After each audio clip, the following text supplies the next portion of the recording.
All right. Hi, everyone. My name is Sean Cotter. I am the executive director for Wicked Queer, Boston's LGBTQ plus film festival. And I'm here with the crew and cast of Boy Meets Boy, Daniel Sanchez Lopez, Hello. Sepelli, and Matthew Morrison. Wow, I knew that I was going to fumble on that. So glad to have you here. And to talk about your film with us. So if you want to kind of go around and kind of introduce yourself and the roles that you played on the film. Go ahead, Daniel. Should I start? Yeah, of course. No? Hi, hello. I'm Daniel Sanchez Lopez. I'm director, co-producer, and co-writer of Boy Meets Boy. And I'm personally extremely happy to be part of Wicked Boston, Queer Boston. So thank you for selecting the film and for this Q&A. Thank you. So I'm Lucia Sapelli, producer of Boy Meets Boy. It's a pleasure, Sean, to be here with you today and also with my beautiful team. And yeah, looking forward to all your questions. I'm Matthew Morrison. I play Harry in Boy Meets Boy. And yeah, thank you for having us. It's so excited to be here. Yeah, thank you. Well, welcome to Boston virtually. Yeah. Yay. We feel it. We'll try not to break your heart. I think this should be Boston's new tagline is we'll try not to. All right, so the first, I guess my first question is, how did this I mean, one, big fan of the film. Like, I am a sucker for romance and sort of like, you know, like your film is really kind of interesting because it's this sort of like encounter between these. It is a boy meets boy story, obviously, but it is the sort of special thing that like you unpack so much into this like date. Like, this is most like I don't want to say brutal, but it's most like intense date that I've ever sort of been part of, because we gotta go on as the viewer in this sort of like this we spend this day with both Johannes and Harry, and it's just sort of like we're walking around Berlin, which is kind of really amazing. When I saw the film, it kind of hit me at a time where I usually go to Berlin in February for the Berlinale, and it kind of made me very homesick for Berlin because Berlin has a very special place in my heart as far as a place to visit. So tell me a little bit about why, one, why you chose Berlin, and two, how did you come upon this story, sort of like flesh out this sort of date between these two men who meet? Well, the first, it was Berlin because at that time I was not living in Berlin and I really wanted to move to Berlin. So making a film in Berlin was the best excuse to be in the city I dreamt my entire life to live, you know? And the second question about why this idea came, there are a lot of reasons. Like, I think I wanted to say in a film probably the things I couldn't say in dates that I had or hookups, you know, like, to be honest, like why we don't talk about this, why we don't talk about love, about connection, about all these things that we don't talk in dates, or we not often talk in dates. So then I decided to make it in a film, I guess, to say it to everybody. But also it came that this kind of a story with only two characters in the streets and only one day for a production scene, you know, like we were sure that we had really, really little amount of money. That was a micro budget film. So then we thought, how can we make this film possible? And that was like optimizing resources. So no custom designer, no lighting equipment, no lot of actors, that's only two, no, like, you know, like making it the basic. And that's why the film is basically a dialogue with two people in the street. Well, I think that it's really kind of like refreshing in many ways that the micro budget sort of like kind of dictated the aesthetic in many ways, that it does feel like you're like, it's like a fly on the wall almost. Like, I mean, if there was a wall as you were walking, but you're like sort of like you are sort of this sort of almost participant in this date as well, which is really kind of an interesting sort of perspective from a sort of like a romantic sort of narrative. Because we don't often see that sort of intimacy as a viewer. We're usually like, 6 feet away or whatever, and watching that. And I found that it was really, you kind of fell in love with both of the characters as well. And maybe this is a good question for Matthew. Like, how did you sort of like embody the sort of the character of Harry and on this date? Is there a lot, did you pull a lot from your own sort of personal sort of like, sort of feelings or personality or something like that, or was it all sort of like on the page and you sort of like kind of breathe life into it? I guess a bit of both in a way. We were given sort of like these character pack informations with like basically like bullet points about the character. So his name, what he does, what he likes, what he doesn't like. And it was kind of sort of like a two-way street process with Danny. We basically had a talk and like was thinking about things, what are similar to me and what are different for me. And I don't know really, it just felt like it was sort of like a natural sort of process into finding the character. So I can't put my finger on one thing specifically, but it was just a very sort of formulaic, free flow. I'm chatting rubbish now. Yeah, nice. It was just nice. Yeah, we're rolling with the homies. And Lucia, how did you get involved in this? Well, it's a good question. I was not living in Berlin when Danny wrote the script. Danny and me, we are friends for a very long time. Very, very, very long time. And actually, this story is coming, as he said, from like many stories that he had in the past in his life. And I was also there, like living this kind of situations in our life, when we were teenagers. And when I remember when he was writing the script, and it was when I heard for the first time about this idea. And then years after, we were all living in Berlin and doing the topic came again, and then it was again like thinking about like making this like a script like real.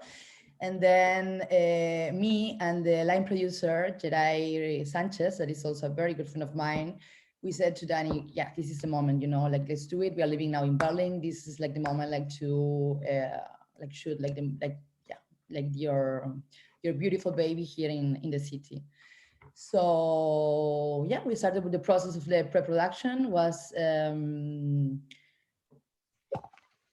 not that difficult as the post-production, I have to say. So it was also interesting. The shooting we had a lot of fun. Like, was really, really beautiful summer in Berlin, 2019, when we were still like having a normal life.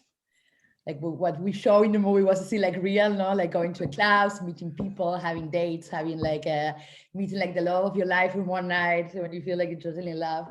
So this was more or less how everything like came and how I stepped into the project.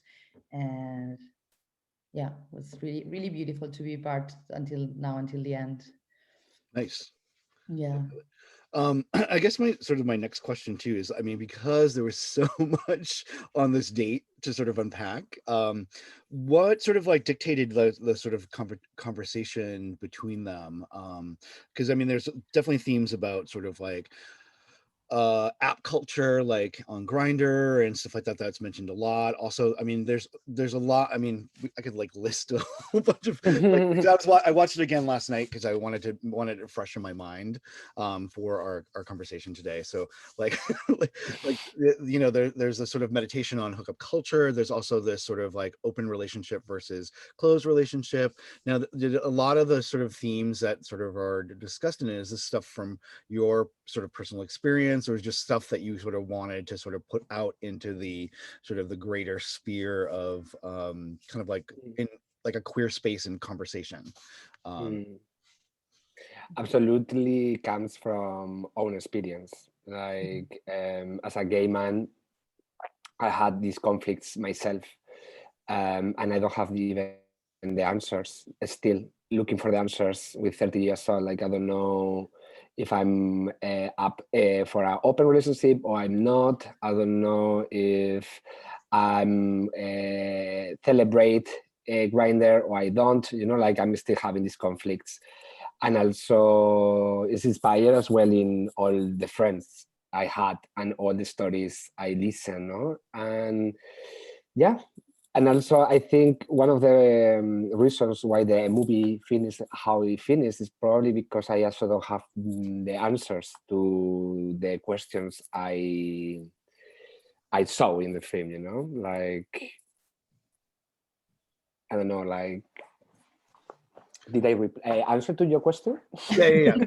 Well, I mean, there were lots of like sort of moments in it that really kind of like it could have stood out, like especially when you're like when Johannes and Harry are hanging outside of Potsdamer Platz, and they are approached by the sort of the LDS sort of like missionaries, the Mormon missionaries, and there sort of has this conversation about religion and sort of damnation and stuff like that. I thought that was really kind of interesting to add because we don't necessarily hear a lot about that. And it was great because you are both Harry and Johannes were like almost like two sides of the coin in many ways, like because they kind of related to that sort of question, and a lot of the sort of the issues in the conversation, they were very like I don't want to say opposing because I feel like there was a little bit of like gray area where they sort of met, but they definitely came from different perspectives of that. And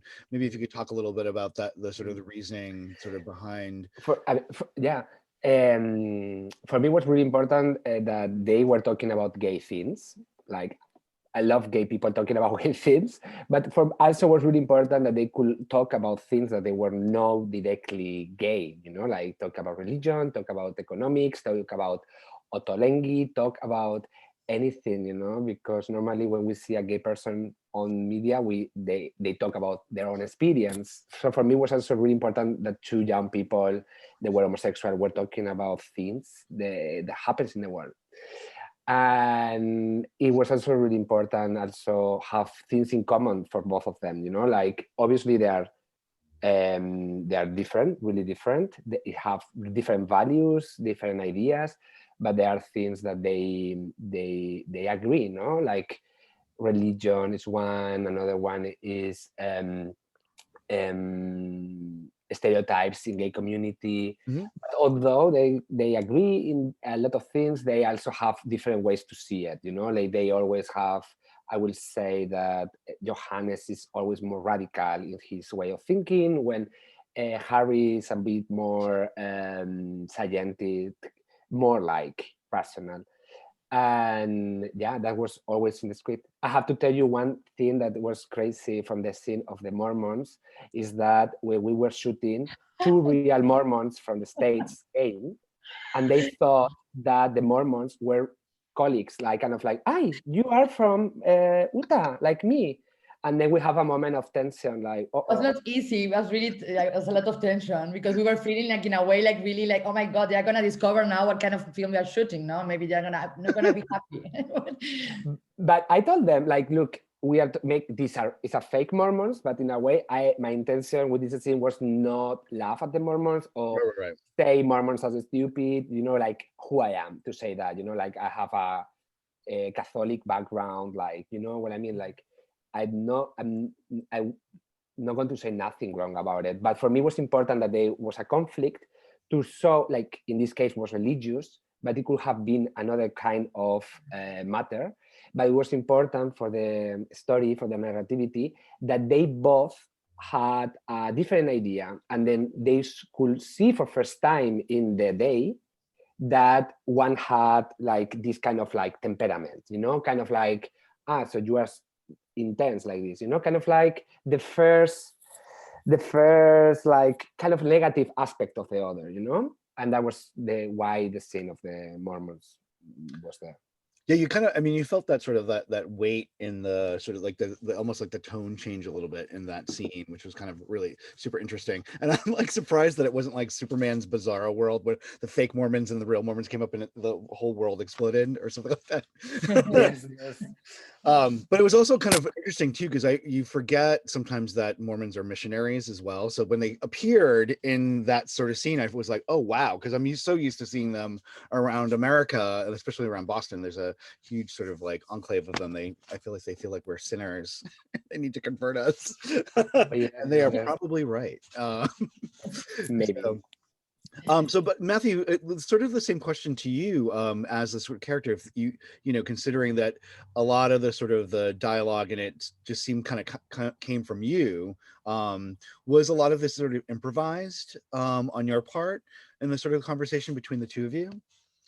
I think some of it was and some of it wasn't. It was sort of like at the beginning the script was there, and then Danny said that, you know, he's not someone who cares about it being word for word by the book. Obviously, there's some things that he wants to keep in there, but feel free to explore and have fun with it. And so Alexis and I did.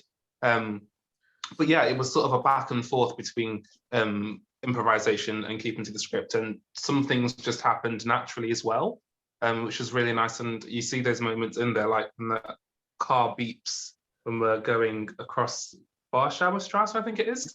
And it's just in there, and I was like, oh, they kept that in. It's really nice. Yeah, so some was like by the script, some of it was improv, and some of it was just there. Yeah, a mixture.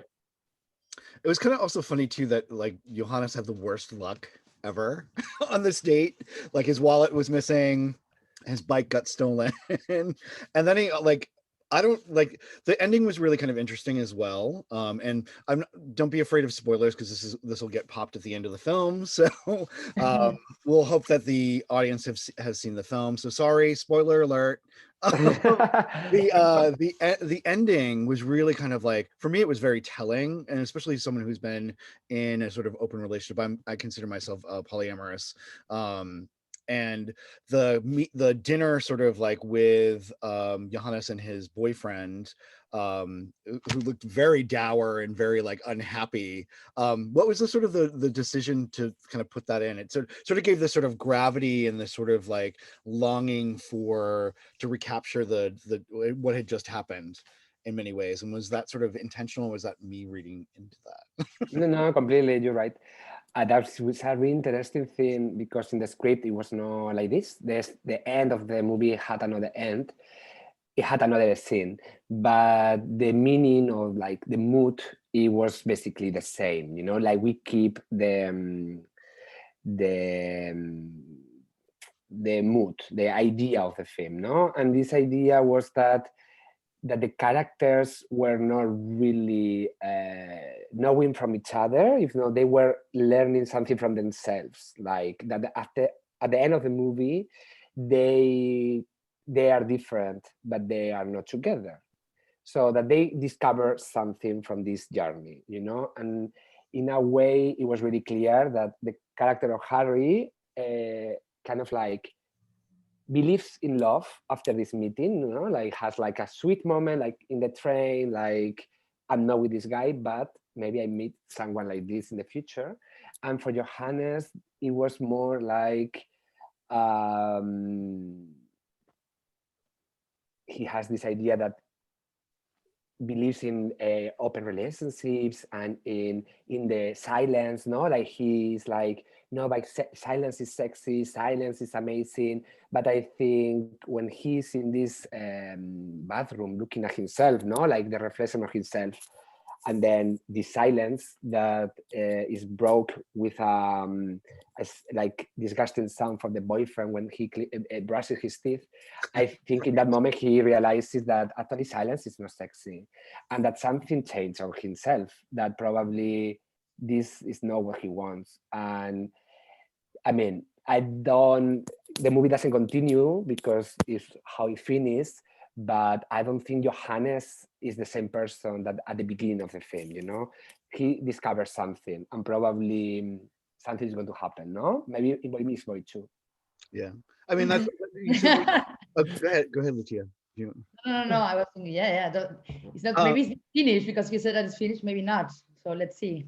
Boy Meets Boy Part 2. I want it. Yes. No, because honestly, like I would want more from these characters because, like, again, the story, the sort of little capsule that we get of their sort of date was really kind of compelling, and also like something that you don't really see a lot.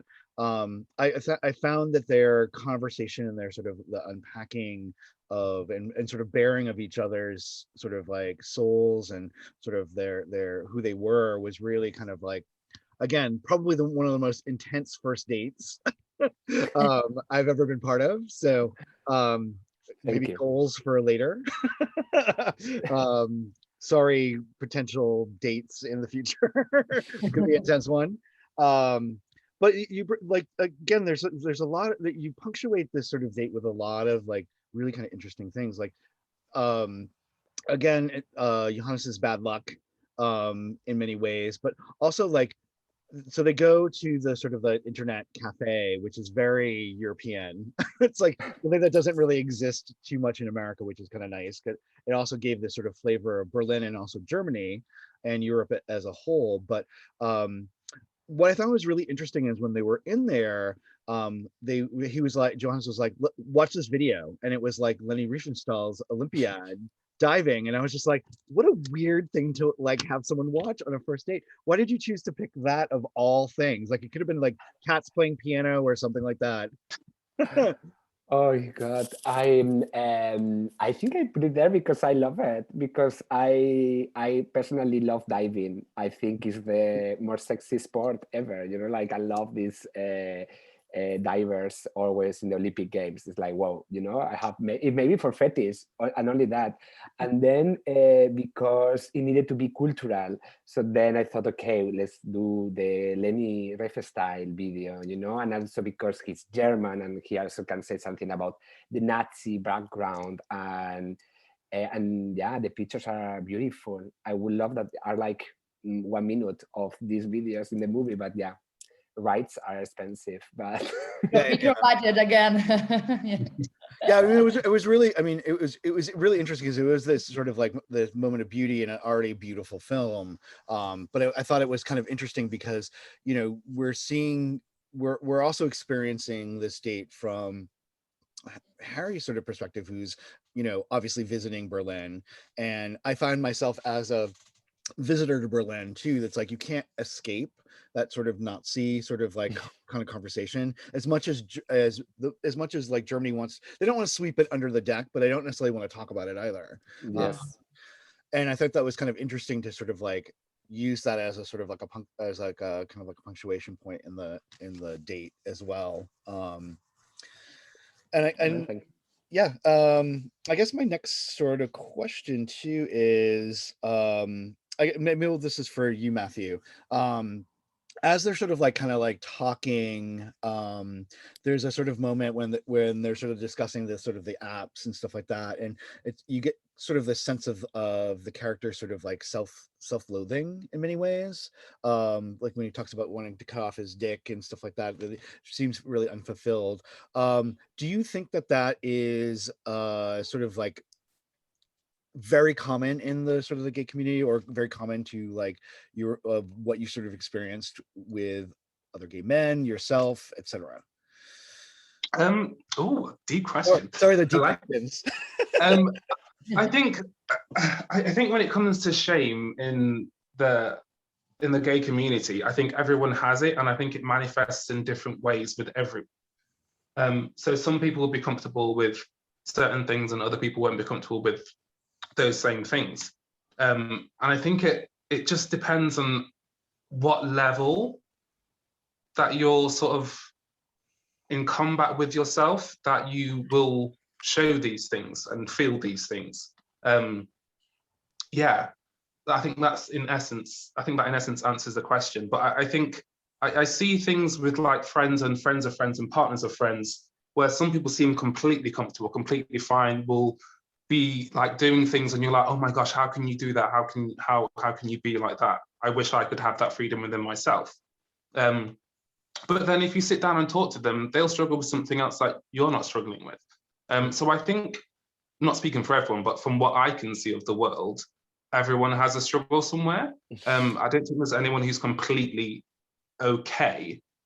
And I think that is okay. And I think it's good to talk about it and to learn from other people. And maybe, you know, if we have open conversations about it, we can learn to like take the leaf out of someone's book and use that to strengthen ourselves in certain areas where we fall down. Oh, that's a great answer. I guess maybe Lucia, to bring you into it too, is there anything that you learned from the process of making this film? Sorry, for me? Yes. I learned, of course, a lot of things, like through what is like really interesting about this. Probably Danny is gonna tell you afterwards. It's like, of course, like we had me as a producer also, like we had like this script to work on, you know, like looking for the locations, like actors, like making the story like real, as I said before. But for Daniel, it was very important to improvise, you know, like for the actors to feel like free and to also like be part of this story and to make their own story. So this was like really interesting, and it was like a big, yeah, it was a big opportunity for us, you know, like to learn like from each other, and also like to learn like through like the actors in this case, Matthew and Alexis, through like this like story we are telling. So I think was yeah, as I said, a beautiful opportunity to learn from each other and like to yeah. Okay. I mean, it's really real.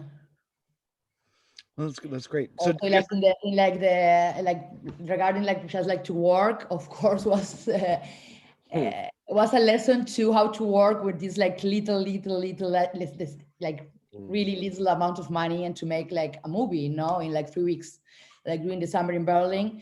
That, as Danny said, was important to. So, for example, we were like not using like artificial like lighting, so we were using the natural light, but at the same time, don't forget we are living in a city that is Berlin, and sometimes the summers are not like sunny the whole time.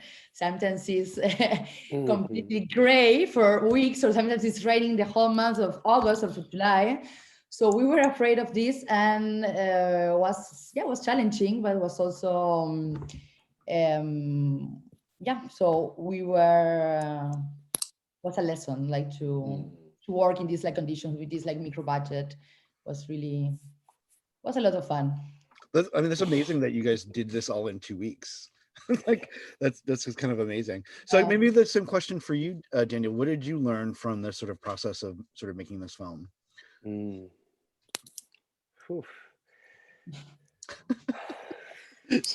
I learned a lot. Yeah, no. I learned a lot of things. A lot, like I'm still learning because the movie is not only finishing once it's done. You know, like you are also working right now, no, like in promotion or like distributing the film. Like, so I'm still learning, and I learned a lot of things. I think the biggest lesson probably is. If you really want to do something, you can do it, you know, like that was my biggest fear to start with, you know, like I needed to go to therapy. I needed to like, it's a peculiar thing because it's like intimate. It's like kind of touching private life. Like now, like saying a lot of things, you know, and I was like hesitating on making it, you know, like the movie city, there is so many people involved of the film. There's also a lot of opinions or thoughts that I have in my life. So if the movie is city, then probably I'm also city, you know. So what I learned is that that if you really want something, you need to do it, and you need to fight for your fears, and you need to believe in yourself. That is the biggest lesson, you know, and that that if you want to, you can do it. And then I learned about everybody. Like the movie was really free artistically, you know, like I let people choose like from the camera department, like with the aspect ratio, the shooting plan, or the editor as well, like you can rewrite this movie. Like I was not sitting with her in the editing room, or like also to the actors. I even was scared to give them the script because I was like, I don't want to listen my words. I just want to listen to you two talking, you know, like the sound guy as well. Like learn a lot about sound, a lot.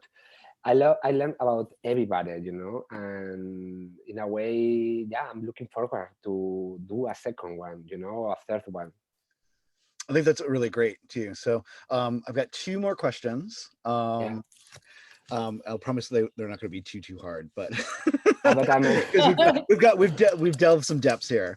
So the other thing that really stood out to me about this film, and I absolutely adore the sex scene in it, because I've never actually seen a sex scene sort of like edited and choreographed that way. It had so much emotion, and it was so like resonant to sort of like the almost like I guess in Portuguese it would be like suidade, like the sort of like melancholiness. So you got the sort of the gravity of the sort of the moment of that the both characters were in, but then you got this sort of like this connection as well. Tell me a little bit about I'm going to start with you, Daniel, and then I'm going to pop to you, Matthew, about your sort of like feelings about that, and maybe Matthew after watching it, because I'm sure shooting it was a completely different thing. But like sort of like why you chose to sort of make the sort of like the editing decisions and sort of like to have it sort of like presented in this fashion. I love this question, to be honest. Thank you for asking. And this is part of the collaboration, basically, with the actors, and also a lot of work with Hannah, the camera, and Thea, the editor. So Hannah really wanted to be there with them, like really close. So we did that. I wanted to be with separately. That's why the beginning of the scene is a long shot. And then when we sit in the editing room, we saw how it was working better when you are close to them. But it was working too good, like it's too beautiful, you know, like everything was looking like the light was like honey golden, like the looks, like it was too romantic, like we have goosebumps, and also kind of like we got hard as well, like ooh, it's too much, you know. So it was like, how can we make this, like this is too pretty. And then we also put a song that was even too beautiful again, like we need to break this, because the movie is not about this sex scene, you know, it's not about this at all. It's completely the opposite. It's about this is not the most important thing on this day, you know, like they learn something else. It's not only this. So in that case, like in this situation that they and me were thinking and rethinking, how can we do it? And then I remember like this movie it's like from Nicolas Rey, I think. In Spanish, it's called Amenaza la Sombra. Don't look now or don't look back. I don't know. I'm not so sure.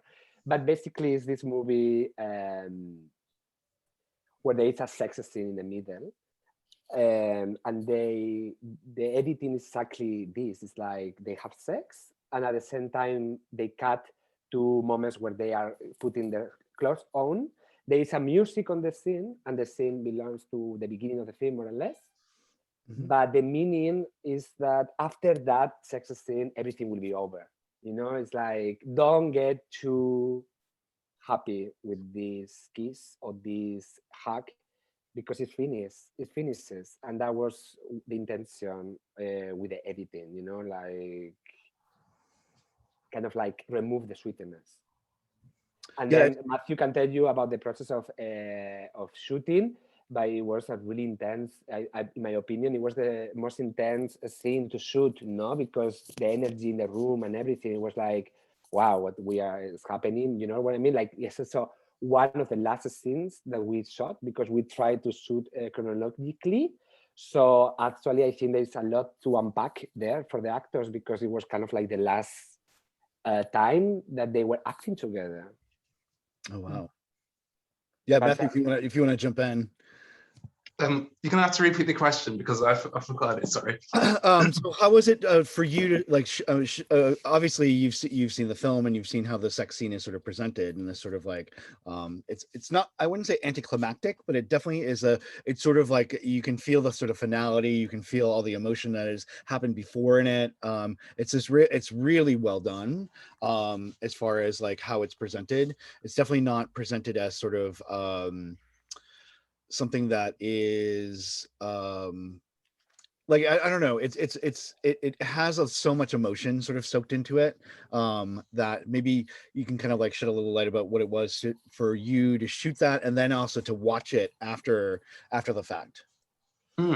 Yeah, it was like Danny was saying, it was very intense. It was so first of all, just to disclaim, it was done with a very professional manner, like it was very like properly done. The first thing, if I'm doing a scene like that, which I think that was my first sex scene. So if I'm doing a scene like that, my honest and biggest worry, if you've got no clothes on, apart from boxers, it's like, oh, what's going to happen down below? And I think one of the things that I think one actor said this before, like, I'm sorry if I do and I'm sorry if I don't. And I guess that's always a worry. And I think the biggest thing is about trust and like having your boundaries set before and making sure that, you know, you're not exploited or taken advantage of, which I wasn't, and everything was fine, and like everything's amazing. These guys are amazing to work with. Yeah, it was quite intense, and I think it was nice that it was one of the last scenes that we had shot. So it's not like, you know, I'd just been thrown onto set with this guy that I'd never known before. Like we'd been together for like 2 weeks and we gotten to know each other, spent a lot of time with each other outside of shooting. And I think the sort of worry is it's just about feeling safe, I think, and being in an environment where you feel like home. And with these guys, with the whole cast and crew, like we were a family.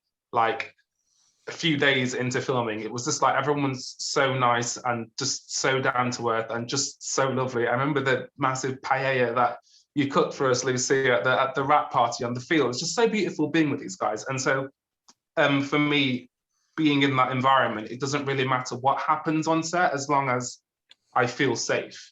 And watching it, I don't like watching myself on screen. But I watched it again a short while ago, and I was watching the sex scene, and because it is intercut and like sort of splayed out like that, I was like, oh, it's over now, thank goodness, in like the way being like, I don't want to see myself. But then it sort of like started chopping and going back and forth. I was like, this is actually really nice, like really, really nice. And at the moment, I've just been like, oh, so I've seen the film like a few times now. The first time I've watched it, it was just like, oh, I hate myself, I can't look at it. Right. The last time I watched it, it was just like, this is so nice, it's so touching, it's so delicate. I think it's stuff that we need to see more, or I would like to see more anyway, where things like this are dealt with in a sort of grown up.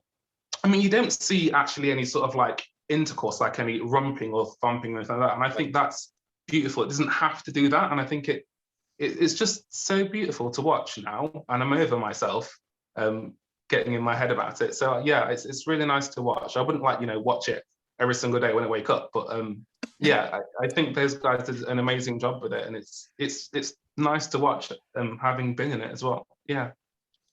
Excellent. I mean, yeah, I mean, it was really actually refreshing because often sex scenes really kind of like, I guess, sort of like fetishize the sort of the act. And I what I thought is like, you know, you got the job done, but you actually filled it with so much emotion and so much sort of like, you could see the sort of like the connection and also the separation all at once. And that was like such a really poignant moment in this film, because again, then you two part and it's sort of left in the air, like, will they see each other again? You know, is it just one and done? Or, you know, it's I like the sort of the sort of the ending that has a little bit of like, you could tell that both characters were really affected by their connection, by their meeting and their connection. But it left a lot to sort of the imagination, which I thought was really great. So well done all. Thank you. Yeah. Okay, so my last question, and this is a question that we ask all of our filmmakers, is obviously we're we're in the midst of a pandemic still, hopefully towards the end of it, but we never know. COVID has its own sort of plans. How did the pandemic sort of affect your production? And for the second part of the question, what's next? Because I always like to ask what's next. Because even though I know that this is very still new and still kind of coming out, if there's anything on the sort of horizon for what's next. So maybe Daniel, you could start. I can start, yeah. Well, how to make a movie in a pandemic is interesting topic. We can make a workshop about it. It was difficult. We were really lucky that we could shoot. Probably it was basically the last summer before the pandemic. So the shooting was fantastic, but then the post-production, it became tiring. I will let Lucia to explain to say this process. Yes, thanks. Sorry, thank you. What I was saying to Daniel, like to Danny, the whole time, the last months, and also when the pandemic starts, I said to him like, oh my God, we were so lucky, because as we said before, we had like this micro budget and we didn't have like the money like for movements. So imagine this happening 1 year before, like we would never have been like able like to make this movie like real, like no way. So I feel like emotional saying this, because we were like really like lucky, and that's why we made like this beautiful film like together, and we were like able like to make it. But as Danny said, like a post-production for us was the most difficult like part of the movie. It was really difficult, like long, exactly, it was like really long. It was longer than the previous like parts, before, like a pre-production, like shooting was like long. Was difficult to get in touch with the studios or like professionals we were working with. Like to meet was also like difficult, of course. Even online, of course, like now we are like more used to this, but it's not the same, and we are like, when you're like finishing a movie, you need like to like sit down, like to talk, to discuss, to watch things together, to change together, to spend like I don't know, 10, 12, 14 hours. So was pretty like difficult, but at the end we made it. I can't believe it. Do you think that? Oh, sorry. I was gonna say, no.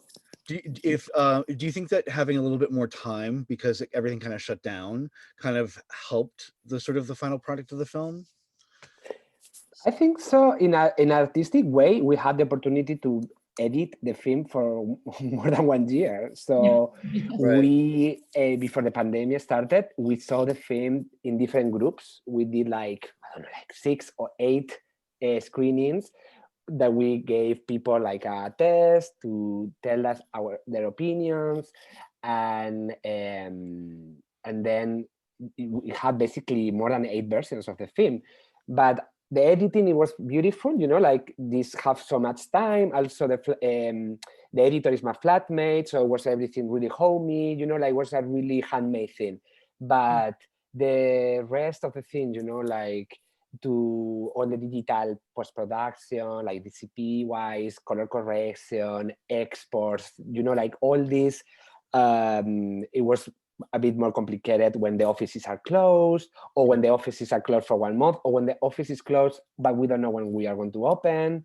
And also the distribution in itself, it's hard, like, to think that your first feature film that you had, like, that you wish to be with your team in a cinema, you know what I mean? That they all of a sudden is going to be online, and that the first, under the premiere, actually you are going to be in a pajama, alone in your bed, like you never think about that when you make a film, Yeah, again, we were like lucky enough that we made it also to some markets and festivals last year. So we got like the opportunity to meet we met the like different like sales agents or distributors. So we at least like had this opportunity.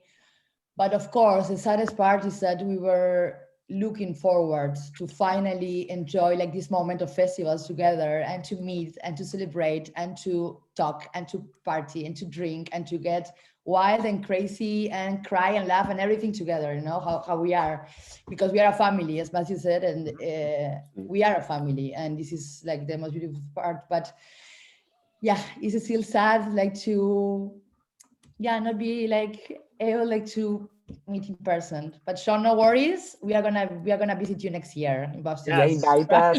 Yes, everyone come to We're gonna Boston. be there. We love Boston. Yeah, Yes. come to Boston, and I promise again, I won't break any hearts. Please don't break my heart. You will be the third one. And about the future, look, I never worked so much in cinema. You know what I mean? Like making a feature film and being internationally premiered is the biggest boost of energy. You know, it's like, look, you can do it. Continue, keep working. So I have big projects and big dreams. You know, like I need to make a second film if I want to premiere a film outside the pandemic. So here we go. And then another thing that I learned this from a film school. I studied in the European Film College in Denmark. And one day we had a teacher that was Thomas Winterberg, okay, the director of Big Festen and now Another Round and everything.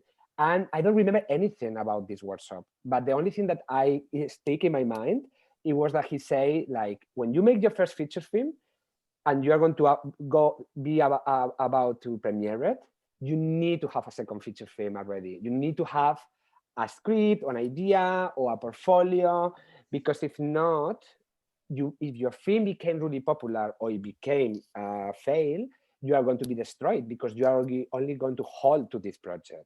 And it's apparently what happened with him with Festen, that became the masterpiece of the European cinema with the Dogma 95.